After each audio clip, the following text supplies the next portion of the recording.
Oke, jadi mungkin di sini nanti banyak videonya. Eh, Semoga connect ya ke teman-teman.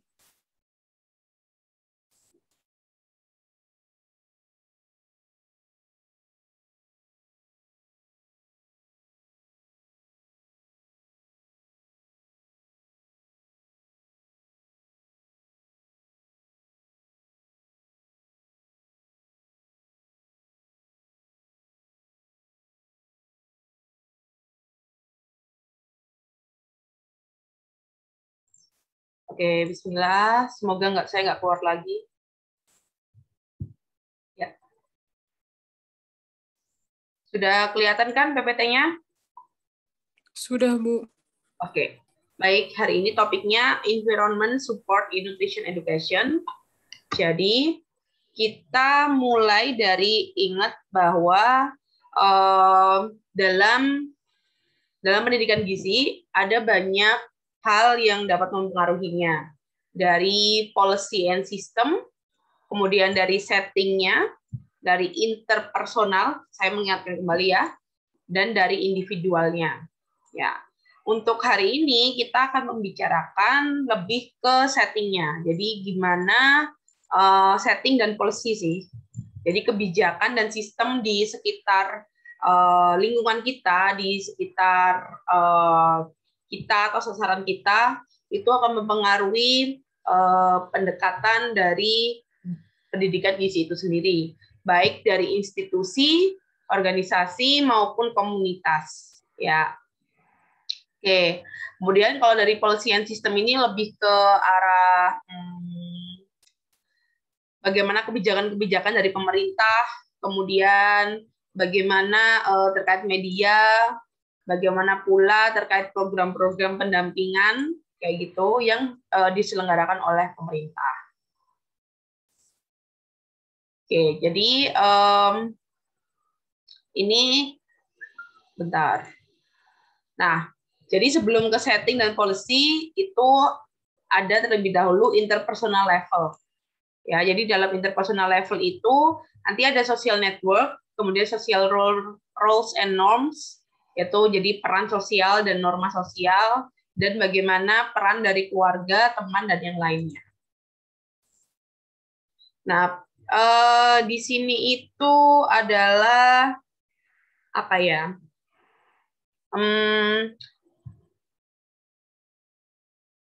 Cakupan-cakupan hal yang harus kita perhatikan kalau kita ingin membenahi atau kita ingin meningkatkan dukungan lingkungan untuk keberhasilan program. Gitu. Yang pertama dari segi fisik ya, dari segi fisik dari settingnya ini biasanya yang dilihat itu adalah tempatnya di mana.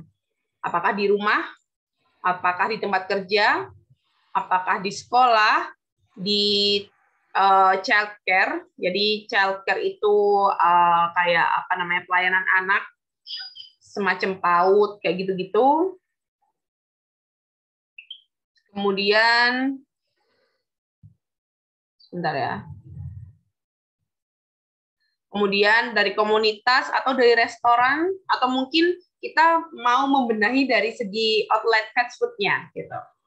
Kemudian kalau dari secara makroekonomik ya, di makroekonomik ini lebih ke kayak tadi ya, setting policy-nya, healthcare sistemnya di sini, kemudian dari food marketing sama medianya seperti apa. Kemudian bahkan hingga ke transportation pun biasanya dipertimbangkan juga gitu. Nah, setelah dari fisik, kemudian ke makro, kemudian ke sosial. Di sosial ini ya tentu kita harus tahu peran-peran dari keluarga, dari teman sebaya, dan gimana sih support sosial mereka seperti itu. Nah, kemudian baru dari sosial ini ke faktor individu. Dari faktor individu ini tadi ya yang di sini di cakupan individual level ini. Oke, kita masuk ke homes. Jadi pengaruh sosial, lingkungan sosial di dalam rumah itu sangat penting ya, karena lebih ke arah kebiasaan bagaimana keluarga itu makan. Jadi misalnya seperti ini, pasti ada suatu adat, bukan adat ya, lebih ke arah kebiasaan ya.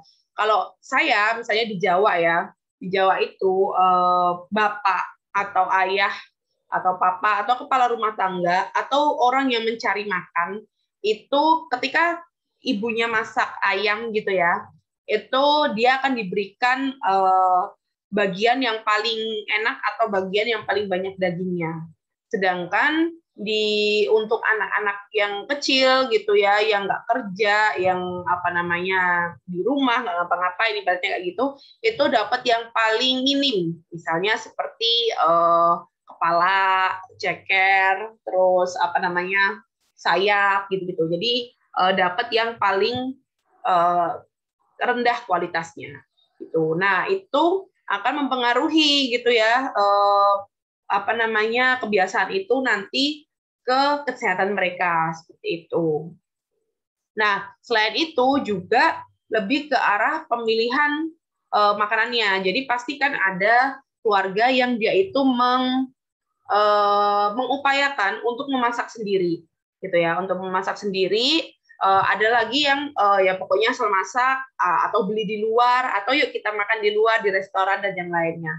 Nah, jadi kalau kita tahu gimana kebiasaan mereka untuk makan di rumah, pemilihan makan mereka, apakah setiap hari menyediakan buah atau tidak, apakah setiap hari anak-anak harus sarapan atau tidak, maka kita bisa membentuk atau mengembangkan strategi-strategi supaya apa namanya program yang diterapkan itu efektif gitu. Nah, selain itu mereka atau peran keluarga itu dia bisa dilibatkan dalam program sekolah. Jadi misalnya mereka itu orang tua bisa menjadi audiens atau menjadi target sasaran ya ketika kita ingin mengedukasi anak-anak. Misalnya seperti kita ingin meningkatkan konsumsi buah dan sayur pada anak ya. Nah, kita sudah ngomong nih bla bla bla bla bla gitu pada anak. Tapi mereka tentu tidak dapat mengkonsumsinya atau mengaksesnya lebih baik kalau kita tidak melibatkan orang tua sebagai penyedia makanan di rumah.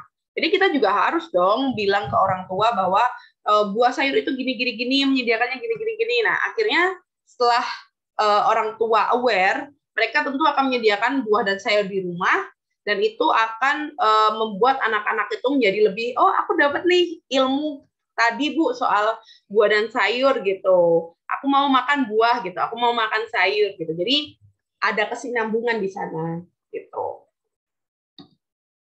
Oke, ini ada video. Sebentar ya. Mana sih? Oh. Bentar. Oh, tunggu ya. Tadi belum saya share sound.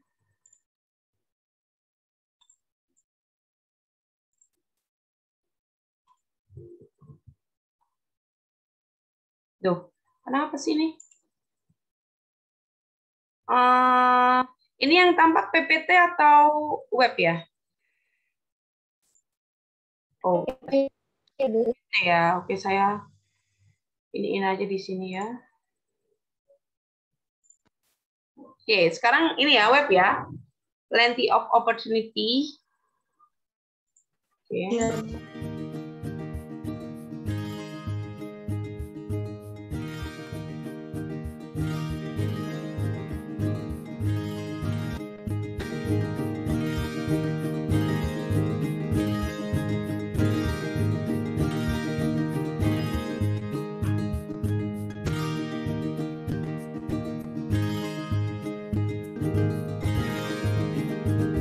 Double ya. Bentar. Oke, sebentar. Coba. Gini aja deh.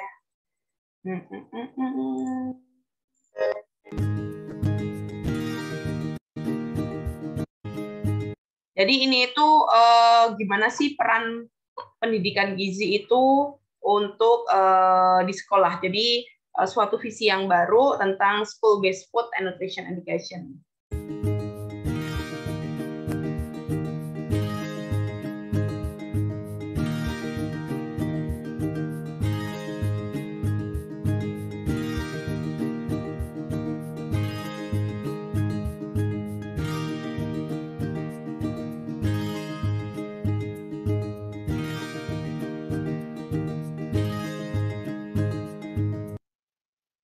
Sorry, saya benerin dulu supaya kelihatan jelas.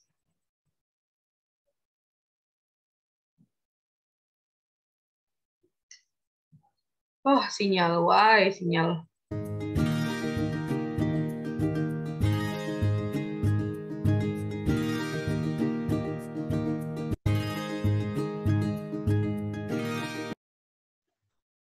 Ya maaf ya, saya keluar. Maaf ya teman-teman, saya keluar lagi. Benar-benar nggak stabil. Oke, saya ulang. Tunggu.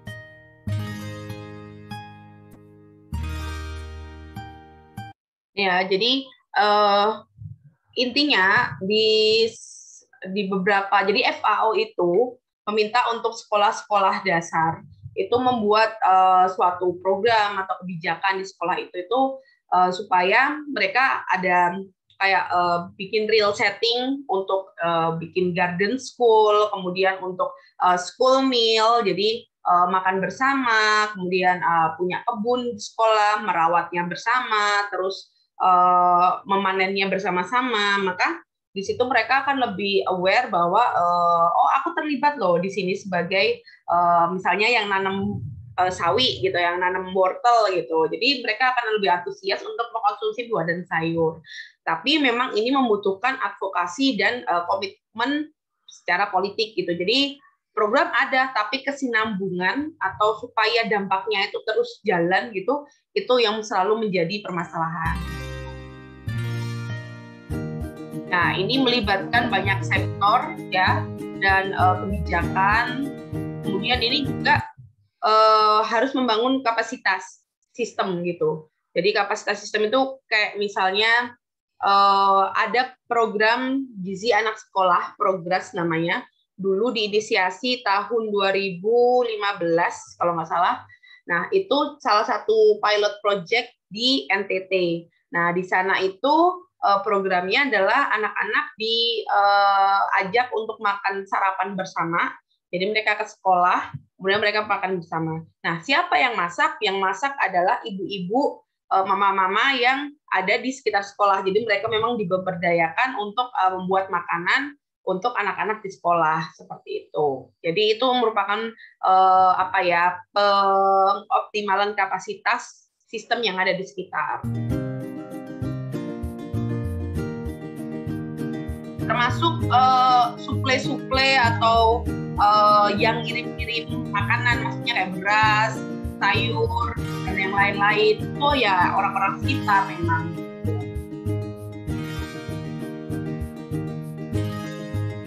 Nah, semuanya itu memang berawal sejak dini ya, dari sekolah.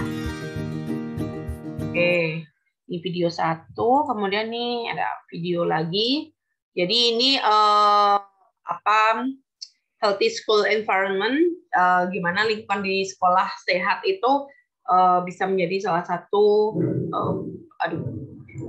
nggak apa-apa, salah satu program pendidikan gizi.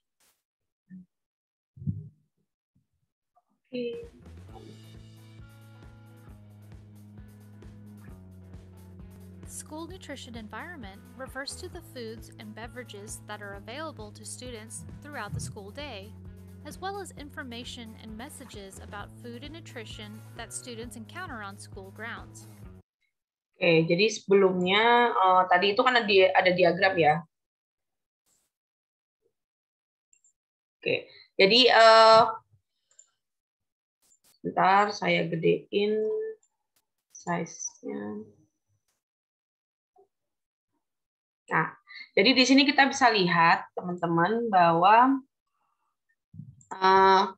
nggak bisa ya, bahwa akses siswa untuk makanan-makanan yang ada di sekolah itu banyak yang harus dipertimbangkan. Seperti misalnya dia itu harus mempertimbangkan vending machine. Jadi kalau di luar sana itu ada vending machine di sekolah, itu tuh harus isinya adalah makanan-makanan yang sehat. Terus misalnya kayak makanan ala carte, jadi kantinnya itu harus seperti apa. Terus dari classroom, kemudian event. Jadi event ini ada program-program di sekolahnya itu acara-acara yang memuat tentang nutrisi atau memuat tentang gizi seperti itu. Ada juga program school meal, ada akses terhadap minum kayak gitu. Encounter on school grounds. A healthy school nutrition environment provides students with access to nutritious and appealing foods and beverages, consistent messages about healthy eating, and opportunities to learn about and practice making smart nutrition choices. Andai kata Indonesia and other national organizations recommend that schools provide quality school meal programs, ensure that students have only appealing, healthy food and beverage choices offered outside of the school meal program, use fundraising activities. Oke, jadi CDC dan NGO ya, non-government organization yang lain itu merekomendasikan bahwa sekolah itu harus punya namanya school meal program yang tadi saya sebut PROGAS ya kalau di Indonesia. Terus dia itu harus memastikan bahwa makanannya itu yang bisa dipilih oleh siswa itu adalah yang sehat-sehat gitu. Kemudian bisa menggunakan aktivitas fundraising atau pembukaan donatur seperti itu ya, atau misalnya pemberian reward kepada siswa bagi yang dia itu berhasil menurunkan berat badan atau meningkatkan berat badan kayak gitu. And student rewards that support health and market and promote healthy foods and beverages. The goal is to ensure that students have access to healthy food choices and messages that reinforce these choices during the school day. Oke, jadi ini rekomendasi realitinya itu hanya 6% ya dari sekolah itu yang dia menjual buah dan sayur di vending machine, sedangkan lainnya itu makanan-makanan ringan, biskuit-biskuit, minuman bersoda kayak gitu. Ya kayak sekolah di Indonesia sih. Schools promote access to and participation in school meals, including the National School Lunch Program and School Breakfast Program. Schools should ensure that these meals meet or exceed federal nutrition standards. Schools should also ensure that food and beverages sold outside of the school meal programs meet or exceed the Smart Snacks in School nutrition standards. These standards are for foods and beverages sold through vending machines, school stores, fundraisers, and snack bars.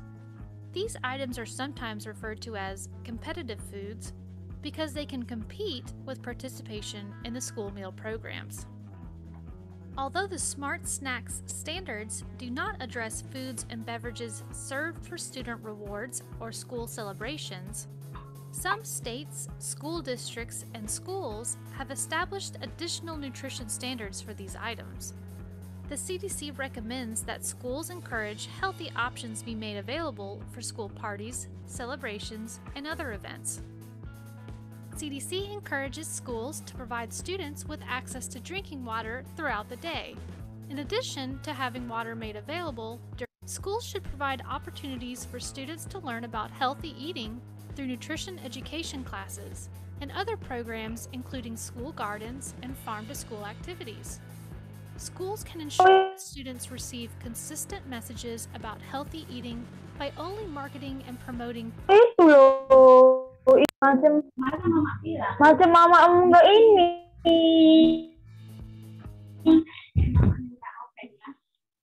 Oke, baik. Itu videonya. Kemudian, sebentar ya.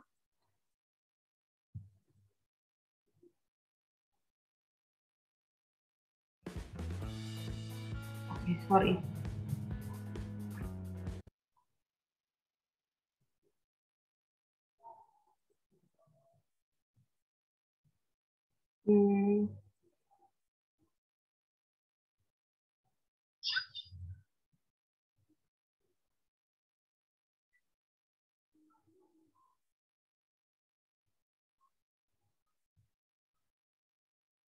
Oke, nah itu tadi video singkat gambaran sih gimana school program di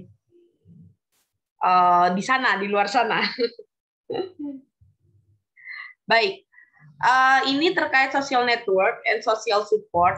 Jadi social network ini gimana jaringan-jaringan sosial ya. Kalau social support itu dukungan-dukungan sosial. Jadi kalau di social network ini ada beberapa karakteristik yang harus dilihat gitu ya. Misalnya seperti yang pertama itu adalah structure. Jadi dari structure ini ukuran dan jumlah orang-orang itu di jaringan yang ada. Jadi maksudnya jaringan itu kayak apa ya? Misalnya di sekitar kalian pasti ada ya namanya kayak kelompok ibu PKK atau kelompok apa namanya Dharma Wanita atau Karang Taruna misalnya atau misalnya remaja masjid dan yang lain-lain. Nah, itu merupakan salah satu jenis social network. Ya, jadi mereka itu dari segi strukturnya jumlahnya itu ada berapa sih kelompok masyarakat ibaratnya kayak gitu ya, kelompok masyarakat di sana, terus anggotanya berapa jumlahnya kayak gitu. Besarnya seberapa? Satu RT, satu RW, satu kelurahan, satu kecamatan, atau satu kabupaten kayak gitu. Kemudian densitasnya ini artinya seperti apakah dari masing-masing member atau masing-masing anggota itu saling mengenal atau tidak, atau cuman pengurusnya aja yang kenal kayak gitu. Kemudian proximity ini derajat individu. Oke, jadi proximity itu lebih ke located ya. Jadi kayak jaringannya itu antar satu dengan misalnya antar satu daerah sama saling antar satu lokasi kayak RT A sama RT 1 sama RT 2 itu mirip nggak gitu. Jadi Karang Tarunanya itu sama nggak kerjanya, kemudian sama nggak programnya, dan yang lainnya. Kemudian interaksi itu bagaimana seberapa dekat secara emosional mereka itu dari satu dengan yang lainnya, punya visinya. Kemudian reciprocity ini apakah masing-masing setiap individu itu saling membantu dengan sumber daya yang mereka punya masing-masing dan dukungan mereka gitu. Jadi itu social network. Kalau social support itu adalah dukungan individu itu di dalam social network gitu. Jadi kalau tadi ini itu ada help each other and support ini ya. Nah, itu adalah jenis social support-nya. Jadi social support-nya itu melingkupi beberapa area ya, seperti secara emosi. Jadi dia ada empati, rasa percaya, peduli, kepercayaan diri gitu ya. Terus ada dari support instrumental, jadi misalnya duit lah. Kemudian misalnya ya menjaga, jadi misalnya ada ibu satu yang bekerja, karena mereka ada jaringan PKK, maka ibu yang bekerja ini minta tolong ibu yang di rumah tangga untuk menjaga anaknya, misalnya seperti itu. Atau misalnya berbelanja, ada yang satunya ada kelompok ibu-ibu PKK yang dia penjual gitu ya, terus dia nitip buat belanjain atau buat ngejualin kayak gitu. Terus information ini berhubungan dengan saran dan informasi-informasi yang berguna untuk memecahkan permasalahan. Kemudian appraisal support itu gimana sih mereka memberikan masukan, saran, kemudian kritikan terhadap entah terhadap organisasi itu ataupun terhadap masing-masing individu, kayak gitu. Nah, ini contohnya. Jadi misalnya nih, kalau dari segi level dari segi level intrapersonal itu ada pekerja ya. Ini contohnya. Jadi pekerja ini disebut intrapersonal, dia sendiri gitu. Dia sendiri, dia bisa diukur dari knowledge-nya, kemudian self efficacy. Kalau tadi intra ya, ini inter berarti keluarga pekerjanya itu dan teman-teman pekerjanya. Ya, teman-teman pekerjanya. Jadi kita bisa melihatnya dari dukungan keluarga, dukungan teman pekerja, norma sosialnya seperti apa, kemudian jenis keluarganya. Jenis keluarganya itu ya jenis keluarga besar atau keluarga kecil, keluarga sederhana gitu. Kemudian dari organisasinya bisa kita lihat dari worksite-nya. Jadi worksite-nya itu kayak lingkungan pekerjaannya seperti apa gitu, jenisnya seperti apa, apakah perkantoran, apakah proyek atau yang lainnya ya, karakteristiknya seperti apa. Ini. Kemudian dari komunitas itu bisa dilihat dari medianya, media campaign di sekitar lingkungannya, sama ini grocery store itu kayak misalnya minimarket di sekitar rumahnya, atau toko kelontong di sekitar rumahnya, atau di sekitar kantornya, kayak gitu.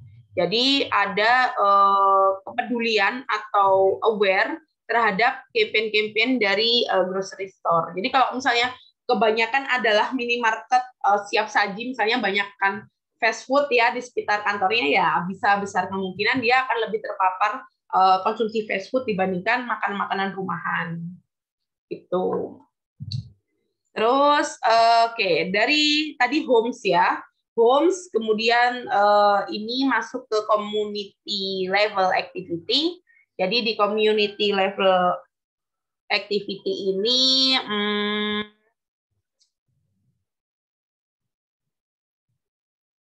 oke, jadi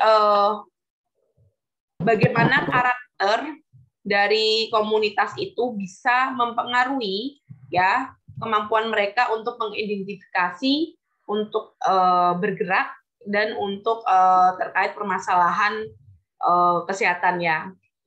Nah, dalam prosesnya ini, nutrition educator atau misalnya kalian sebagai calon sarjana gizi itu bisa berpartisipasi dalam proses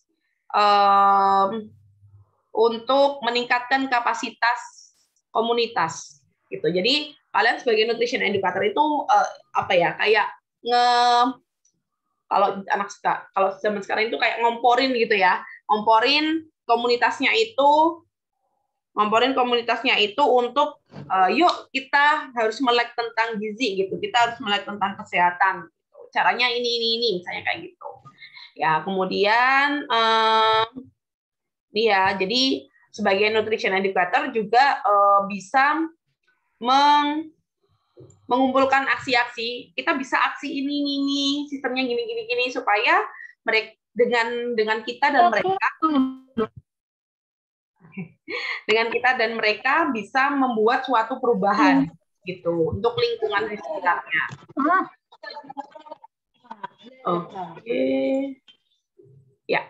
Kemudian yang lainnya empowerment, pemberdayaan bahwa kita harus meyakinkan gitu bahwa setiap orang atau individu di dalam network itu atau di dalam komunitas itu, dia itu sudah punya knowledge ya. Kalau belum kan berarti harus kita kasih punya kompetensi, jadi kita bisa kasih skill, atau kita harus bisa kasih self efficacy atau confidence supaya mereka itu bisa memutuskan oke, kita lakukan aksi ini, oke, kita melakukan aksi itu, kayak gitu. Nah, dalam community level juga kita perlu membangun koalisi. Koalisi itu kalau di parpol gitu ya, biasanya koalisi apa namanya, untuk capres atau DPRD dan yang lainnya ya. Tapi kalau ini konteksnya koalisi untuk perubahan lingkungan untuk support nutrition education dan kolaborasi ya. Ini harus bisa mengembangkan partnership dan partisipasi dari koalisi-koalisi yang sudah kita bangun gitu, untuk ya tentunya untuk behavior goal ya terhadap program kita. Nah, community level intervention itu ya melalui partnership and policy. Oke. Ini apa ya? Policy and system change activities. Jadi kalau tadi awalnya interpersonal homes ya, terus tadi sempat nyinggung juga soal worksite ya, kemudian ada community level. Nah, yang ini adalah policy and system change. Oke, teman-teman bentar ya, saya mau ke kamar mandi sebentar.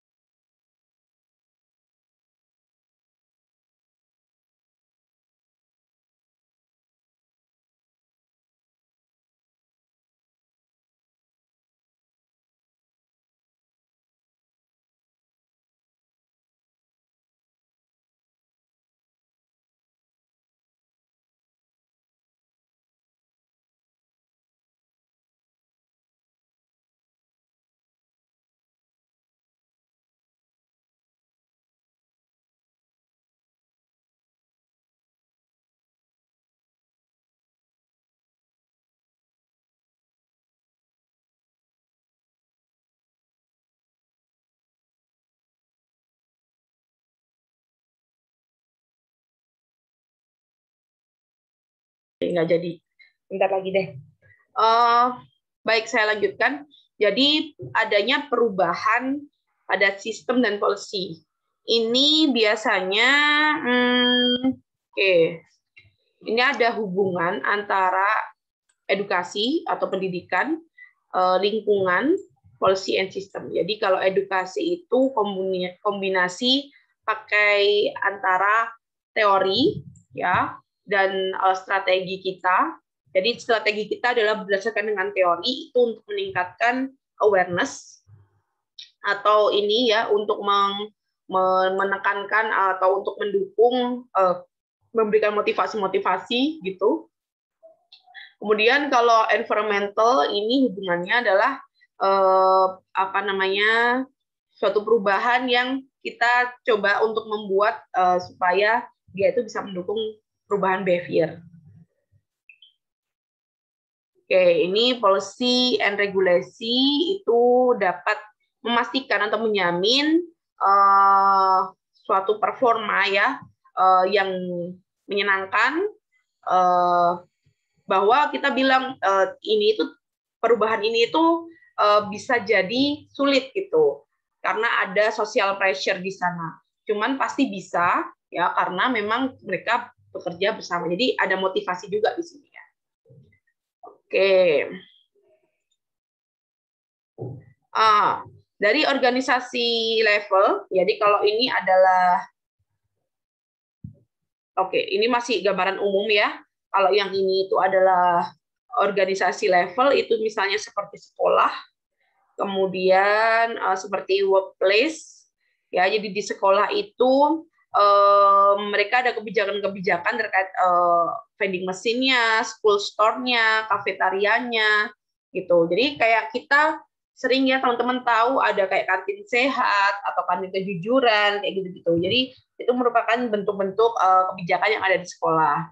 Kemudian kalau workplace ini misalnya adanya alternatif yang sehat untuk yang harus tersedia di kafetaria atau di vending mesin. Jadi biasanya kan kalau di vending mesin itu minuman-minuman yang cepat saji atau makanan-makanan cemilan, snack ringan gitu ya, yang dia itu sebenarnya nggak begitu sehat, tapi dengan adanya kebijakan bisa kita ubah. Nah, dari segi nasional level itu mainnya itu sudah diadvokasi. Jadi di legislasi, sudah main ke semacam undang-undang dan yang lainnya. Oke. Sebentar ya.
Oke, mohon maaf.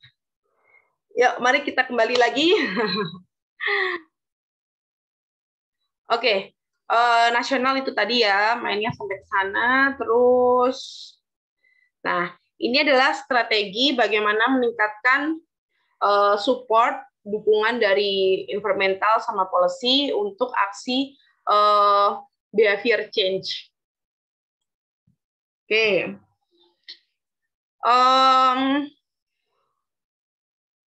Nah, jadi ini bentuk-bentuk aktivitas ya, yang sekiranya dia bisa langsung direct ke level interpersonal. Ingat, interpersonal itu lebih ke kayak keluarga, coworker, kemudian school, kayak gitu-gitu ya. Nah, jadi di sini misalnya yang pertama adalah enhancing existing social network.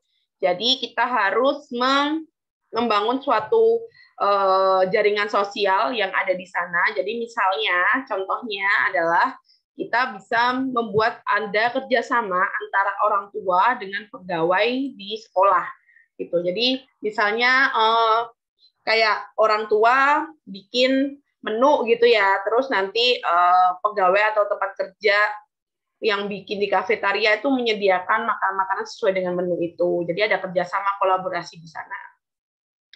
Kemudian mengembangkan linkage atau apa namanya ya, kayak ikatan yang baru dalam jaringan itu. Jadi kita kayak bikin jaringan baru seperti kita kalau misalnya di apa namanya di tempat kerja ya, kita kumpulkan nih orang-orang yang doyan atau aware terhadap kesehatan. Terus bikin satu kelompok baru, kelompok kesehatan gitu, yang ngadain kayak senam bareng, olahraga bareng, sehat bersama, kayak gitu-gitu. Kemudian ini perubahan pada lingkungan pangan kita, pangan mereka, dengan membangun koalisi dengan kelompok yang memiliki kewenangan tertentu. Jadi misalnya mereka di tempat kerja nggak punya kewenangan ya mengambil keputusan atau apa, tapi kita bisa bekerja sama dengan orang-orang yang punya kewenangan, misalnya ibaratnya punya orang dalam gitu ya, punya channel ke atasan supaya dibuat kebijakan baru untuk menyediakan buah setiap pantry di kantor, misalnya seperti itu. Nah, dan yang terakhir pricing and promotional activities. Jadi edukator itu bekerja sama dengan penyedia makanan. Jadi misalnya seperti makanan-makanan penyedia-penyedia sayur-sayur organik atau buah-buahan gitu untuk disuplai ke kantor atau sekolah dan yang lainnya. Oke, membangun kapasitas komunitas itu dengan bisa memfasilitasi kolektif efficacy sama pemberdayaannya. Jadi misalnya seperti kita harus terlebih dahulu mengidentifikasi masalah dan penyebabnya apa, ya, masalahnya apa, penyebabnya apa. Kemudian kita tentukanlah tujuan supaya mereka itu bisa berubah gitu. Nah, kemudian kita juga memfasilitasi prosesnya dari awal sampai grup atau kelompok itu dia bisa mengembangkan agenda sendiri, bisa mandiri. Ya, jadi kita awalnya memfasilitasi proses, kemudian kalau mereka sudah mulai bisa membuat agenda sendiri, bisa bikin prosedur sendiri, maka sebagai nutrition educator kita sudah selesai tugasnya sampai situ. Gitu. Nah, kalau community based program itu harus bekerja sama, kolaborasi dengan banyak faktor, various faktor. Gitu. Jadi misalnya dari segi komunitas dari PKK ya, misalnya kayak ibu-ibu PKK untuk pengembangan posyandu. Nah, sebenarnya kita nggak hanya bekerja sama dengan ibu PKK dan posyandu, kita harus bekerja sama dengan pihak kelurahan, dengan pihak puskesmas, dengan pihak dinkes, dengan tokoh agama ya, karena kan biasanya terkait misalnya vaksin ada suatu kepercayaan dari mereka bahwa tidak boleh vaksin karena beginilah begitulah kayak gitu. Nah, di sini nutrition educator itu harus punya pemahaman yang mendalam terkait komunitasnya itu dan menghargai berbagai perbedaan di dalamnya. Jadi harus paham gitu bahwa kenapa sih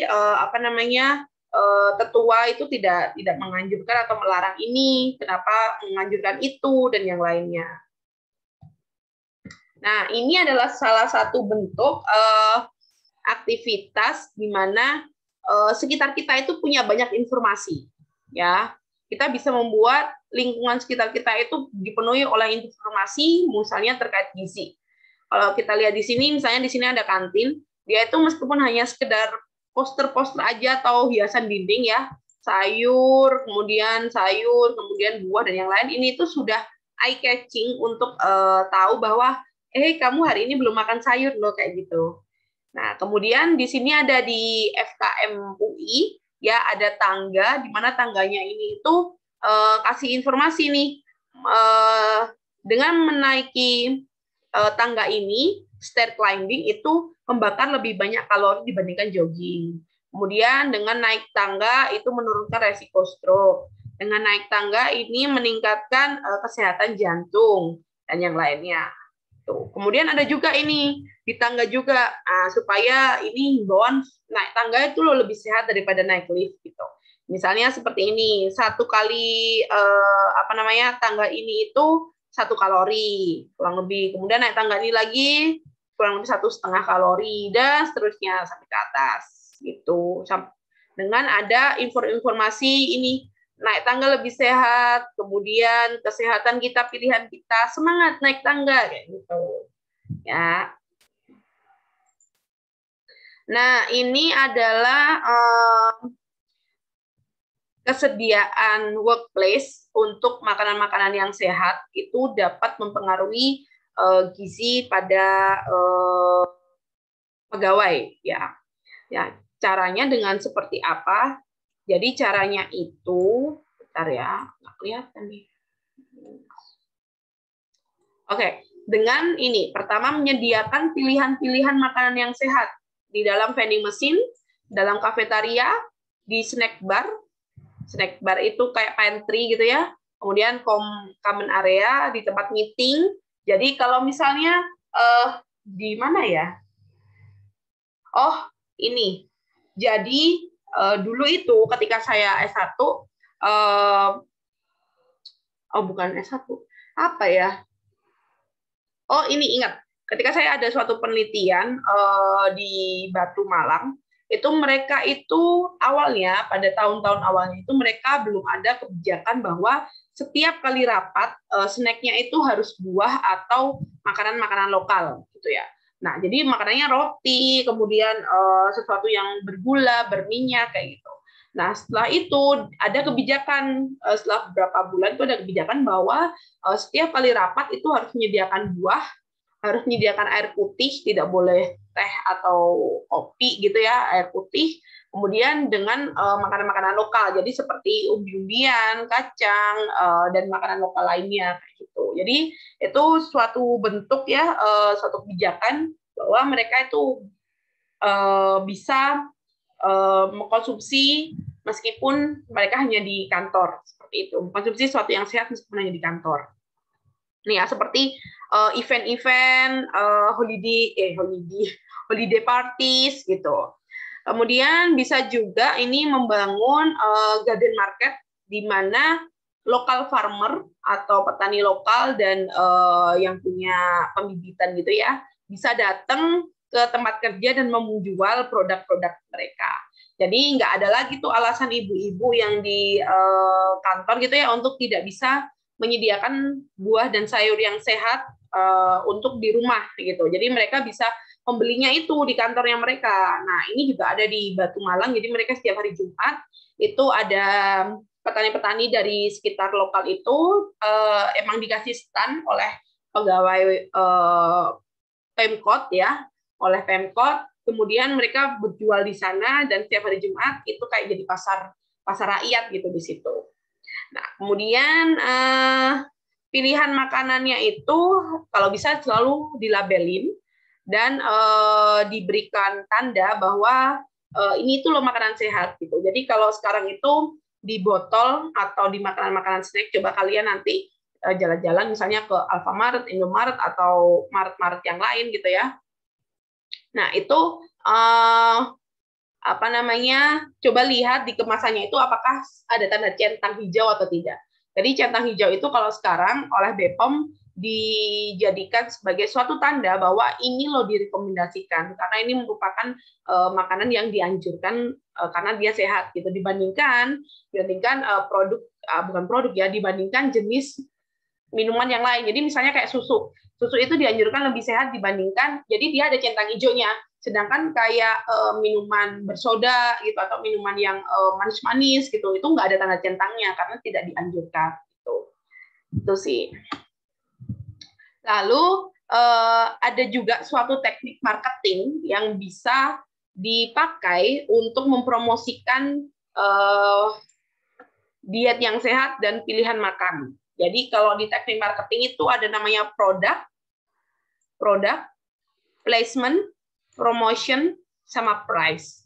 Jadi kalau produk ini kita harus menyediakan makanan yang sehat, kemudian makanan yang sesuai dengan kebutuhan. Kemudian kalau placement ini mudah untuk diakses. Jadi mudah untuk diakses itu tersedia di sekitar kita. Jadi nggak harus jauh-jauh atau bingung kemana. Kemudian promotion ini menginformasikan pegawai dan mendukung mereka supaya ayo kita berubah untuk menjadi lebih sehat gitu. Kemudian price ya tentunya dengan harga yang terjangkau gitu. Oke. Ini ada satu video lagi.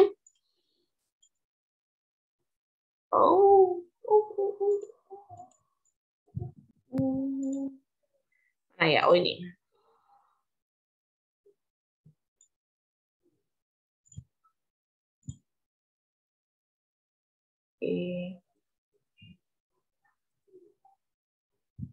Ini sih videonya lebih ke bagaimana membangun healthy nutrition environment in the workplace.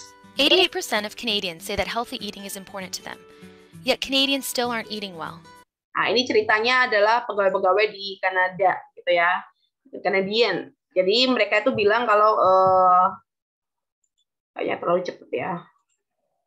Coba saya 88% of Canadians say that healthy eating is important to them, yet Canadians still aren't eating well.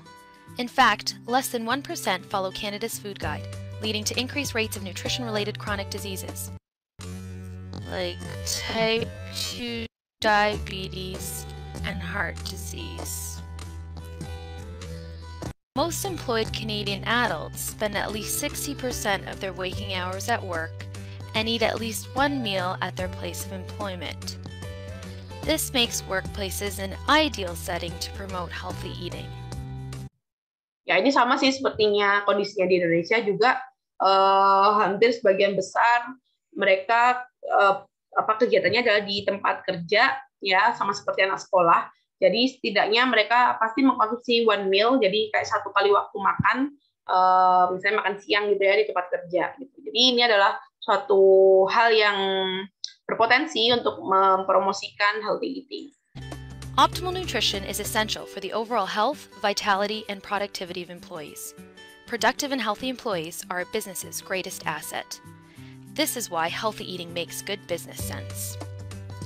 Currently, however, food and beverages provided in the workplace during meetings, celebrations, through retail settings such as vending machines, or those left in common areas provide employees regular access to unhealthy foods, making the current nutrition workplace environment a concern. Most often, workplace efforts that promote healthy eating are focused on changing individual behavior. This does not work. The fact is, individuals make over 200 food-related decisions every day, and many are out of their control. Oke, jadi kebanyakan itu bentar, saya ulang.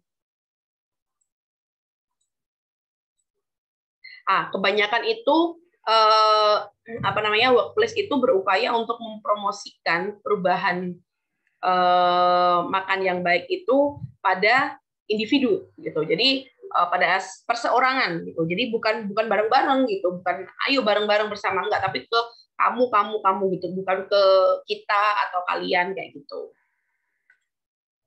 Nah, karena faktanya setiap individu itu sebenarnya dia telah melakukan suatu lebih dari 200 keputusan gitu ya dalam hidupnya setiap harinya gitu ya. Dan banyak dari mereka itu out of control gitu. Jadi misalnya ya bayangkan aja misalnya bangun dari boro-boro bangun pagi. Waktu malam aja saya suka mikir besok pagi sarapan apa ya, ada makanan apa ya. Kalau makan ini nanti siangnya makan apa ya. Nanti kalau udah makannya goreng, masa goreng lagi atau ini itu. Itu udah suatu dilematik gitu sebenarnya. Oke. And many are out of their control. We have to take the focus off the individual. There are many factors that affect eating behaviors. For example, foods that are high in fat and sugar stimulate the brain's reward system. Just seeing unhealthy foods like candy. Nah, jadi secara nggak sadar kita gitu ya, dengan melihat makanan-makanan yang nggak sehat seperti burger atau permen atau pizza atau pokoknya es krim dan yang lainnya itu akan menstimulus common areas stimulates the brain. Add to that being stressed or hungry, and these foods are hard to resist. This is why a comprehensive strategy is needed. The Ontario Society of Nutrition Professionals in Public Health has developed a framework to create a healthy workplace nutrition environment based on 9 essential elements. The essential elements call for multiple actions, including organizational commitment to a positive, healthy eating environment, access to healthy foods, and creation of nutrition policies that ensure that the healthy choice is the easiest choice. Along with the 9 essential elements. Oke, jadi kalau di sana ada 9 elemen esensial yang direkomendasikan. Mana ya? Banyak kan kayaknya. Nah, jadi seperti komitmen organisasi untuk membudayakan makan sehat, kemudian mensupport social eating environment, kemudian mensupport secara fisik, dan secara sosial, kemudian meningkatkan akses makanan yang sehat dengan harga yang reasonable, kemudian menyediakan nutrisi edukasi, edukasi gizi baik kepada pegawai maupun keluarganya. Kemudian nutrition education ini disediakan oleh registered dietitian atau ahli gizi memang. Kemudian akses service dari ahli gizi atau registered dietitian. Kemudian safe food practice. Jadi selain sehat dan harus aman sesuai dengan kebutuhan juga, atau ada akomodasi bagi orang-orang yang kebutuhan khusus. Misalnya ada yang alergi, atau misalnya ada yang dia punya kebutuhan khusus lainnya kayak gitu ya. Sama yang terakhir itu sebentar nggak kelihatan. Nah ini suatu kebijakan yang dia itu mendukung upaya untuk makan sehat gitu. Choice is the easiest choice. Along with the 9 essential elements, we recommend the implementation of the nutrition standards for workplaces. The nutrition standards outline the foods that are consistent with Canada's Food Guide that should be offered or sold. They provide a common standard for all and are the key to improving the nutrition environment. Everyone plays a role in creating a healthy nutrition environment in workplaces. What's yours? For more information on the call to action, visit the resource. Oke. Ya, itu ya yang dilakukan di Kanada sana. Section of our web. Oke. Sudah selesai. Nah, itu akhir dari presentasi saya terkait pendidikan gizi pada hari ini. Apakah ada yang mau ditanyakan? Oke. Oh ya, saya informasikan terkait metabolisme yang tadi, tugas rutinnya yang rangkuman catatan itu maksimal nanti malam jam 8 ya. Terus yang untuk pendidikan gizi ini sama, rangkuman catatan saja, nanti dikumpulkan, besok pagi aja nggak apa-apa. Tapi sekalian malam nantilah. Nanti silakan dilihat di Sikda aja ya. Oke, baik. Apakah ada yang mau ditanyakan? Kalau tidak, saya akhiri. Tidak ada? Oke. Ini saya yang putus-putus atau enggak ya? Oke, baik. Kalau tidak ada, oh iya, ya ampun. Kayaknya saya lupa belum bikin absensi. Sebentar ya, sekalian deh.